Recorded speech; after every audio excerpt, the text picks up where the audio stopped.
She told me she had a dream, a little salon, something to call her own. I gave her everything, my savings, my trust, my time. The day it opened, I walked in with flowers. Her ex-boyfriend was at the front desk. The name on the sign wasn't hers, it was his. I stood outside that salon holding white roses, watching my entire retirement fund transformed into someone else's future. 8 months of construction, $31,000 from my IRA, and countless nights planning what I thought was our shared dream. The gold letters on the window read, Leo's Luxe Cuts, and I had no idea who Leo was, but I was about to find out in the most devastating way possible. My name is Lester Vaughn. I'm 69 years old, a retired firefighter from Boise, Idaho. For 30 years I ran into burning buildings to save other people's lives. But nothing prepared me for the fire that would consume my own heart in the Philippines. This is my confession about how love, loneliness, and $31,000 taught me the most expensive lesson of my life. The morning of the grand opening, I woke before dawn with excitement buzzing through my chest like electricity. Clarabelle was still sleeping, her dark hair spread across the pillow like silk. At 30 years old, she had this energy that made everything seem possible. Even at my age, she made me feel like I could build worlds. I'd been building this particular world for 8 months, and today we were finally going to cut the ribbon on her dream. Mahal, wake up, I whispered, using the Tagalog word for love she'd taught me. Today's the day, she stirred, opening those dark eyes that had first caught my attention at Robinson's Mall 9 months ago. Is it really happening? The salon? It's really happening. Your salon. She sat up, suddenly alert. Our salon, you mean? I kissed her forehead, tasting the slight salt of perspiration from the tropical humidity. Our salon. By 7 a.m., we were at the location on Quezon Avenue, watching the final preparations. The neighborhood was already stirring to life, vendors setting up fruit stands, children in school uniforms walking past, the constant hum of motorcycles and jeepneys that provided the soundtrack to Filipino mornings. The salon looked perfect. 3 professional styling chairs arranged in a semicircle, modern wash stations with adjustable height, mirrors surrounded by Hollywood-style bulbs. The reception desk was sleek white laminate, and the product displays showcased expensive shampoos and treatments that would rival any high-end salon in Boise. Sir Lester, Maria called out, one of our 2 full-time stylists. You must be so proud today. I was proud. Deeply, genuinely proud. Watching an empty concrete shell transform into something beautiful and functional had been one of the most satisfying experiences of my retirement. Every peso spent, every decision made, every late night spent reviewing contractor estimates had led to this moment. Ma'am Belle, the ribbon is ready, Jenny announced, holding up a long red satin ribbon across the front entrance. Clarabelle adjusted her yellow dress and checked her makeup in one of the styling mirrors. She looked radiant, confident, like she belonged here, which she did. This was her vision made real, her expertise given proper form. Before we start, she said, taking my hand, I want you to know how grateful I am, not just for the money, but for believing in me when no one else would. You made it easy to believe, I replied. You have talent, vision, work ethic. All I did was provide capital. You provided hope. The first customers began arriving before our official opening time. Word had spread through the barangay that a new salon was opening with modern equipment and professional staff. Within an hour, we had 8 women waiting for services. This is going to be successful, I told Clarabelle as I watched her work on her first customer of the day. Her hands moved with practiced confidence, sectioning hair, applying color with precise timing. She wasn't just playing salon owner, she was a legitimate professional. Ma'am, who chose the name? Asked an elderly customer as Clarabelle blow-dried her hair. I looked up from the newspaper I was reading in the corner chair. The name. In all the excitement of opening day, I'd never asked about the final decision for the business name. Leo's Luxe Cuts, Clarabelle replied smoothly. Leo is our silent business partner. Leo? I said. When did we decide on that name? Last week, when the sign company needed final approval. I told you, remember? I didn't remember, but the morning had been hectic with last-minute preparations. Maybe she had mentioned it and I'd been distracted. Who's Leo? I asked quietly when she had a break between customers. Local partner, required for business registration. I'll introduce you properly soon. By noon, the salon was operating at full capacity. Every chair occupied, a waiting list forming, product sales exceeding our projections. The investment was already proving itself worthwhile, but something nagged at me. The staff seemed to know more about Leo than I did. When I asked Maria about scheduling procedures, she said, Leo will handle that system next week. When I questioned Jenny about supply chain management, she responded, Leo already arranged everything with distributors. This Leo seems very involved for a silent partner. I mentioned to Clarabelle during a brief lull. Filipino business requires local knowledge. He's helping us navigate regulations. That made sense. I'd read extensively about foreign investment restrictions in the Philippines. Many businesses required local partners to satisfy legal requirements. Still, I felt oddly excluded from decisions about a business I'd entirely funded. Around 3 p.m., a young Filipino man entered the salon. Tall, well-dressed, moving with the confident posture of someone accustomed to command. He surveyed the busy salon with proprietary satisfaction, then approached the reception desk. Afternoon rush looks good, he said to Maria in English, then switched to rapid Bisaya. Sir Leo, Maria responded with obvious deference. Perfect timing. Very busy day. Leo, this was the mysterious partner I'd been hearing about. He was perhaps 32, with sharp features and carefully styled hair, expensive watch, designer jeans, the kind of natural charisma that made people pay attention. Everything about him suggested success and authority. Clarabelle noticed him immediately. Her expression shifted in a way I couldn't quite identify. Surprise? Pleasure? Something more complicated? Leo, she said, setting down her styling tools. I thought we agreed you'd come tomorrow. Wanted to see opening day success firsthand.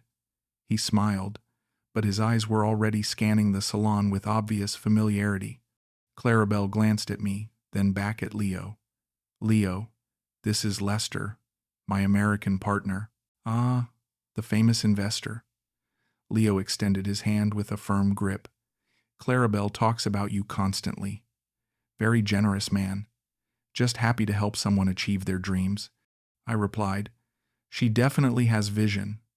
Always has. Even back when, he stopped himself mid-sentence. Back when what? When she first talked about opening her own place. Years ago. Something in his tone suggested intimate knowledge. Not the casual familiarity of a business acquaintance, but the deeper understanding of someone who'd shared personal conversations. You've known Clarabelle long? We have history together. Leo's smile didn't quite reach his eyes. Clarabelle stepped between us. Ancient history. Leo, can we discuss the supplier contracts tomorrow? Today should be about celebrating. For the next hour, I watched Leo move through the salon with disturbing familiarity. He adjusted product displays, repositioned equipment, spoke with staff members who clearly knew him well. This wasn't someone providing occasional consultation. This was someone intimately involved with daily operations. The appointment book should be here, he said, placing it prominently on the reception counter. More accessible for walk-ins. Good thinking, I agreed, though I wondered why he was making operational decisions. When he gathered his keys, plural keys, from behind the reception desk, I couldn't stay quiet anymore. You have keys to the salon? Emergency access, Clarabelle explained quickly. Security purposes.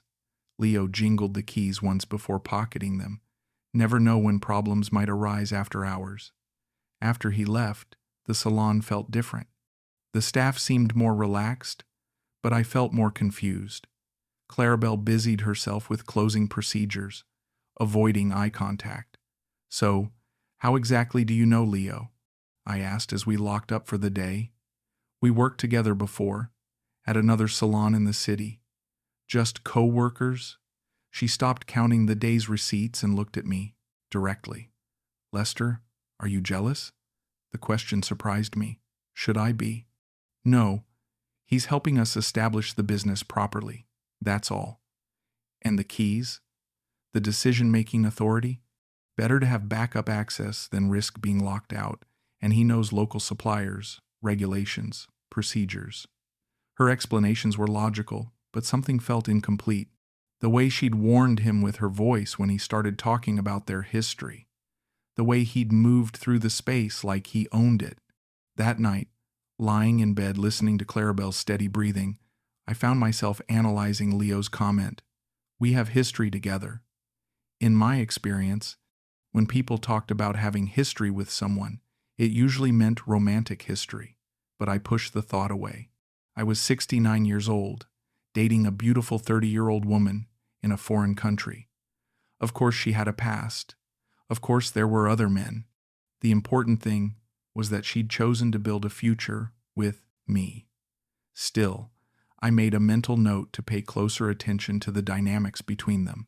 Not because I didn't trust Clarabelle, but because $31,000 had earned me the right to understand exactly what kind of business I was invested in. Over the following weeks, the salon's success exceeded our most optimistic projections. We were booked solid most days, with a growing list of regular customers. Clarabelle's reputation for quality work spread through the community, and we were already discussing expansion possibilities. But Leo's presence became increasingly prominent. He arrived most mornings before I did, staying late to discuss business matters with Clarabelle. Staff members deferred to his authority on everything from scheduling to purchasing decisions. Leo thinks we should extend evening hours, Clarabelle mentioned one Tuesday morning. What do you think? I asked. Leo knows the market better than we do. Leo knows. Leo thinks. Leo suggests.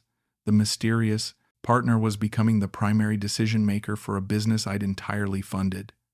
When exactly are we going to formalize the partnership structure? I asked during breakfast one Thursday.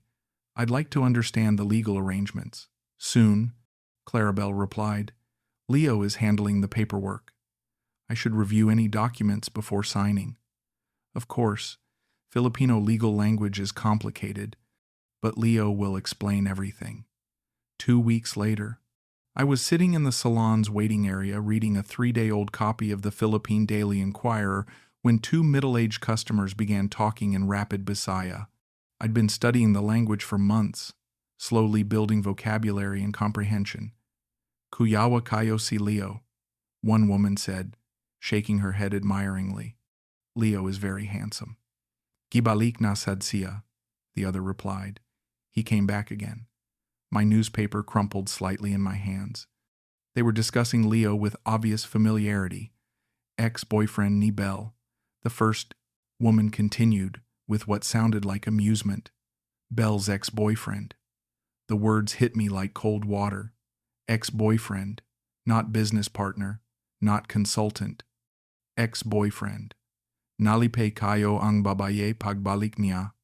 The woman was very happy when he came back. Americanong tigwang, the second woman said with what sounded like pity. The old American. I forced myself to keep breathing normally, to not let them see that I understood fragments of their conversation. But inside, my chest was tightening with a familiar sensation I hadn't felt in years.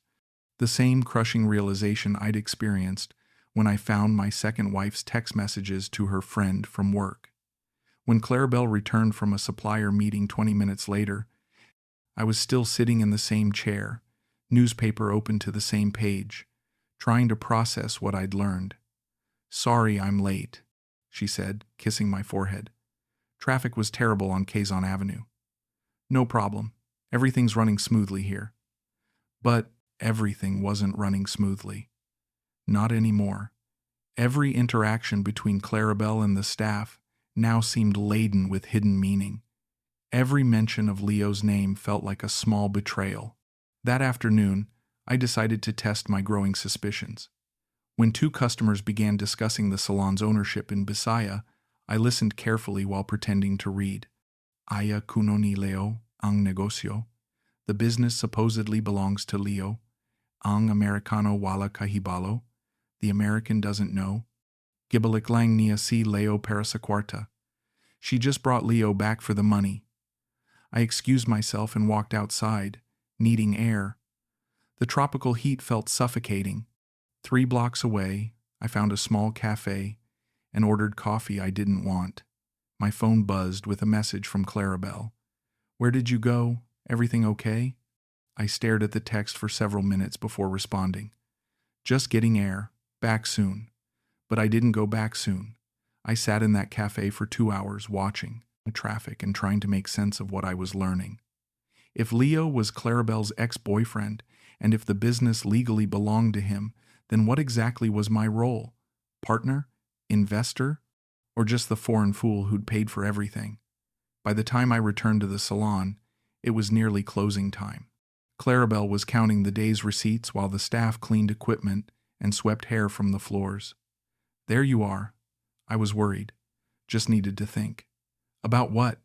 I looked around the salon, the mirrors, the chairs, the equipment I'd paid for, and tried to find the courage to ask the questions that were burning in my throat. About how things work here. Business structures. Legal requirements. Why? Is something wrong? I heard some customers talking today. About ownership. About Leo. Her hand stilled on the money. "What did you hear?" "That the business belongs to Leo. That I don't know what's really going on." She sighed and set down the receipts. "Lester, you know how people talk. They don't understand complicated business arrangements. Then explain it to me. Make me understand. It's not simple. I've got time." She looked at the staff, still working around us. "Not here. Tonight, at home, we'll talk properly." But that night, she was exhausted from a 14-hour day and fell asleep before we could have the conversation. The next morning, she left early for a supplier meeting. The discussion kept getting postponed, delayed, avoided. By Friday, my paranoia had crystallized into a decision. If I couldn't get straight answers from Clarabelle, maybe I could find them elsewhere. I walked to the barangay office and asked to speak with someone about business registrations. The clerk, a friendly woman in her 50s, seemed happy to help the curious American. "I'm trying to understand the legal process," I explained. "My girlfriend opened a salon, and I want to make sure everything is properly documented." "What's the business name?" "Leo's Lux Cuts." She typed into her computer, then frowned. "Registered to Leo Mateo. Is that your girlfriend?" My heart stopped beating for several seconds. "No. My girlfriend is Clarabelle Santos. She's not listed as owner or partner, just Leo Mateo as sole proprietor." I thanked her and walked outside on shaking legs. Leo Mateo. Not a silent partner helping with permits. Not a consultant navigating local regulations. The actual legal owner of the business I'd entirely funded. That evening, I sat on our apartment balcony watching the sunset over Iligan Bay and trying to decide how to confront Clarabelle. Part of me wanted to demand immediate answers. Part of me was terrified of what those answers might reveal. My phone buzzed with a Facebook message from Leo. "Hope you're enjoying the salon's success. Clarabelle is very talented." I stared at the message for a long time, then typed back, "Yes, she is. We're proud of what we've built together." His response came quickly. "She's lucky to have your support." Support, not partnership, not investment. Support. Like I was a patron, not a business partner. That night, I lay awake, listening to Clarabelle's breathing and wondering how many other things I didn't know about my own life, how many other lies I'd accepted as truth, how many other ways I'd been deceived while thinking I was being loved. The next morning, I made another trip to the barangay office. This time, I asked to see the lease agreement for the salon's location. The same clerk helped me, now recognizing me as a regular visitor. "You're being very thorough," she observed as she printed the documents. "After 2 divorces, I've learned to verify everything." She handed me the papers with a sympathetic smile. Smart policy. Too many people trust without investigating.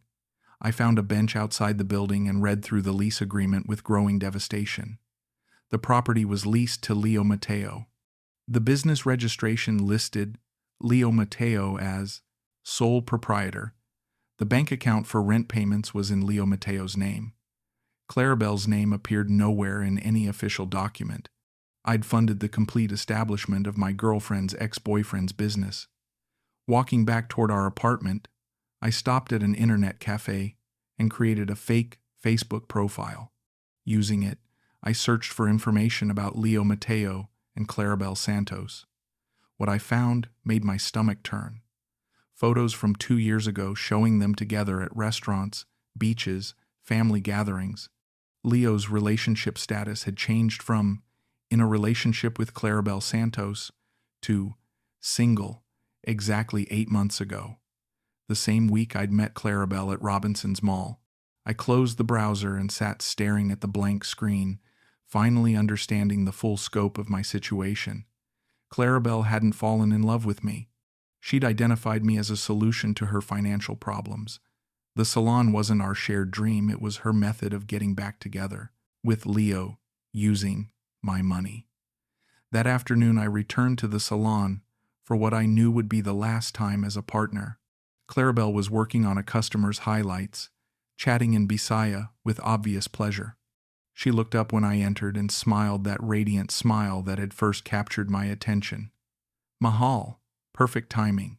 Mrs. Rodriguez was just asking about you. I smiled and nodded at Mrs. Rodriguez, then waited until Clarabelle finished her work. The salon was busy, successful, profitable. Everything we'd planned it to be. Everything I'd hoped to build with her. Everything I'd actually built for someone else. Can we talk privately? I asked when she had a break. Of course. Is everything okay? You seem serious. We stepped outside onto the sidewalk. The afternoon heat was intense, but I needed to have this conversation away from the staff and customers. I went to the barangay office yesterday, I said quietly.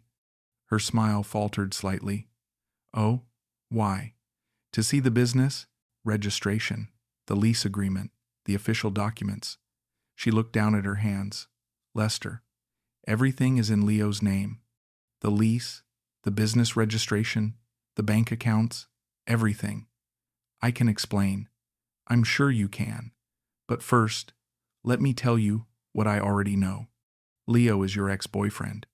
You broke up 8 months ago, right around the time you met me. The business legally belongs to him, not you. I funded the complete establishment of my girlfriend's ex-boyfriend's salon. She looked up at me with tears forming in her eyes. It's not what you think. What is it then? He helped me before you came. We had plans together. When we broke up, I still owed him for previous investments. This was a way to pay him back and start fresh. By using my money, by giving us both a chance to build something successful. Us? There is no us in this business. There's Leo, who owns everything, and there's me, who paid for everything. You're being unfair. We're together. We live together. We're building a life together. Are we? Or am I just the temporary ATM until you and Leo work things out? She started crying then, real tears that might have moved me a few days earlier. But I'd used up my capacity for believing her emotions were genuine. I love you, Lester. What Leo and I had is finished. This business arrangement doesn't change what we have together. What we have together is based on lies. Every conversation about our future, our partnership, our shared dreams, all lies. Not lies, hope. I hoped we could make it work for everyone. Everyone except me, apparently. She reached for my hand, but I stepped back. Where are you going? To pack my things. To find a pension house. To figure out how to rebuild my life after losing $31,000 to someone who never loved me. That's not true. I do love you. You love my bank account. You love my willingness to fund your dreams. You love having a steady income while you get back together with your ex-boyfriend. We're not getting back together. Maybe not today, but the business belongs to him, which means you'll be working with him every day. And eventually, when you don't need my money anymore, you'll realize that he's younger, handsomer, and speaks your language. I started walking away, but turned back for one final question. Did you ever love me? Even a little bit? She stood on the sidewalk crying, yellow dress bright against the gray concrete. For a moment, she looked very young and very lost. I tried to, she said quietly. I really tried to. It was the most honest thing she'd ever said to me. I spent that evening packing my belongings into 2 suitcases and a backpack. 30 years of fighting fires had taught me to travel light, but I'd accumulated more possessions during my months with Clarabelle than I'd realized. Books in Tagalog I'd been studying, clothes she'd picked out for me, photos of us together at restaurants, beaches, family, gatherings. I threw away the photos. The pension house I found was basic but clean. A small room with a single bed, shared bathroom down the hall, no air conditioning. The manager, an elderly Filipino man named Mang Carlos, helped me carry my bags upstairs. Long-term stay? He asked. I'm not sure yet. Maybe just until I figure out my next move. American divorce? American stupidity. He laughed. Same thing sometimes. That night, I lay on the narrow bed listening to traffic outside my window and calculating my financial situation. $31,000 gone. My IRA depleted. My monthly pension enough to cover basic living expenses, but not enough to rebuild any kind of substantial savings. At 69 years old, I was starting over again. But I was starting over with my dignity intact. 3 weeks later, I walked past the salon during my daily errands. The name had changed now. It read, Leo and Bell Studio, in flowing script letters. Through the window, I could see Clarabelle working on a customer while Leo managed the reception desk. They looked like a team, a real partnership. She glanced up and saw me standing on the sidewalk. For a moment, our eyes met through the glass. She raised her hand in a small wave, and I nodded once before continuing down the street. I didn't feel angry anymore, just tired, and older, and wiser. That evening, I sat in my small room and wrote a letter to my daughter Sarah back in Boise. Dear Sarah, I began. You were right about being careful with my money in the Philippines. I learned an expensive lesson about the difference between love and convenience, but I also learned something valuable about myself. I came here to retire. Instead, I rebuilt my spine. I sealed the letter and walked to the post office. Tomorrow, I would start figuring out how to build a new life with what I had left. Not much money, but enough dignity to keep going. As I walked back to the pension house, I passed Leo and Bell's studio one more time. The lights were still on, and I could see them inside counting the day's receipts together. My $31,000 had given them exactly what they wanted: a successful business, a reconciled relationship, a future built on someone else's dreams. I gave her a salon. She gave me a lesson. And finally, at 69 years old, I learned the difference between being generous and being foolish.